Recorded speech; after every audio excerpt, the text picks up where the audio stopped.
Alors, moi, avant d'arriver au centre d'accueil, il faut savoir que j'ai devenu comme un mort-vivant, en fait. C'est-à-dire que j'ai affronté une rupture sentimentale. Il y avait un projet d'enfant, un projet de fonder une famille.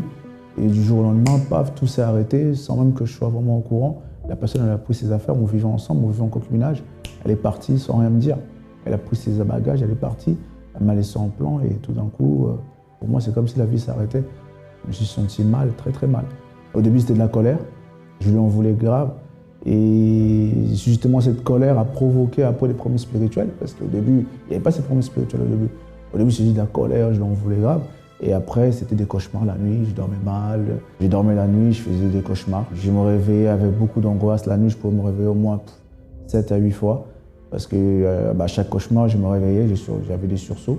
Lorsque je sortais dans la rue, je marchais. Même des amis, quand je les voyais, il suffit qu'ils me lançaient un regard. Pour moi, c'est comme s'il était au courant des cauchemars que je faisais pendant la nuit. Comme s'il était complice, en gros, ou qu'il participait plus ou moins de près ou de loin à ces catastrophes, quoi. Tout le monde, pour moi, devenait un ennemi, un danger, en fait, en quelque sorte. J'étais perturbé, quoi. C'était vraiment un problème spirituel, comme si on m'avait ensorcelé. On a les problèmes, on va fumer, on va boire, du coup on va être, on va dire, ivre avec l'alcool, mais c'est pour essayer d'échapper, c'est pour essayer d'oublier un peu les problèmes qu'on vit, mais en vérité on n'oublie pas, puisque constamment c'est des choses qu'on vit à l'intérieur de nous, parce qu'on va boire, on va être dans un état second, mais en réalité on a encore le cerveau qui travaille, on a encore le cerveau qui reste un peu lucide. Ce qui fait qu'on a quand même ces problèmes qui est quand même là au fond de nous, on se sent mal. Il y a un mal-être en fait. Avant de connaître l'église, j'étais invité plusieurs fois dans les églises, je ne voulais jamais y aller. Moi, l'histoire avec Dieu, je voulais rien savoir. Pour moi, Dieu n'existait même pas. Mais lorsqu'il y a eu la rupture sentimentale, lorsque la personne avec qui j'étais m'a laissé, elle est partie. Donc pour moi, c'est comme si ma vie s'arrêtait là. Alors moi, le centre d'accueil, je l'ai connu par mon frère, donc mon frère aîné qui fréquentait l'église. Et lorsqu'il m'a vu justement j'étais vraiment dépressif, il faut le dire. Hein. J'étais tellement mal que toute ma famille a eu peur par la suite. Ils m'ont rappelé à la maison, parce que j'ai vécu en concubinage avec cette personne qui était partie. Donc mon frère m'a invité à fréquenter l'église. Là, du coup, je n'ai pas du tout hésité. Plusieurs fois, j'ai été invité, je ne voulais pas venir, mais là, suite au problème, je n'ai pas hésité, je suis venu. Et arrivé au centre d'accueil, justement, j'ai été suivi. Hein. J'ai été suivi par les hommes de Dieu, par des pasteurs, par des ouvriers, auxquels ils m'ont commencé à m'orienter, à faire des chaînes de prière, à venir à faire des chaînes de délivrance, à faire les chaînes de mercredi spirituel, mercredi études bibliques, et aussi à venir le dimanche parce que c'était important. Quelques mois seulement à peine, il y a eu une campagne d'Israël que les pasteurs expliquaient sur l'autel. Je n'ai même pas trop bien compris qu'est-ce que c'était, mais je voulais tellement m'en sortir de mon problème que j'ai participé à cette campagne d'Israël.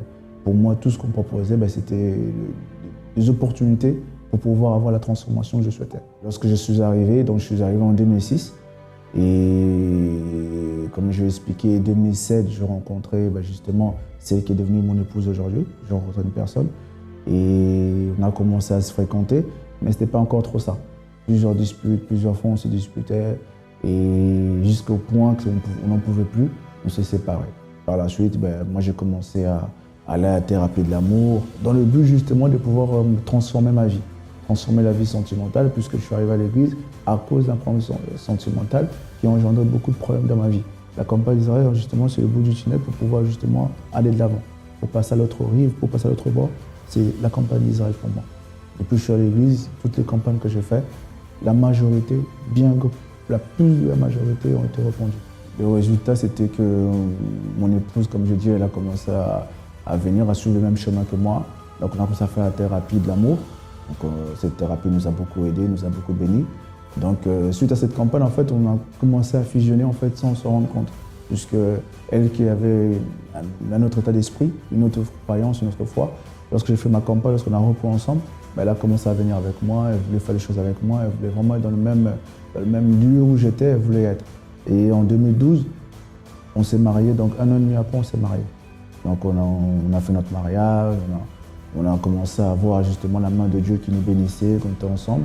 Et on a décidé, comme tous les couples, une fois que vous êtes ensemble, vous voulez fonder votre famille.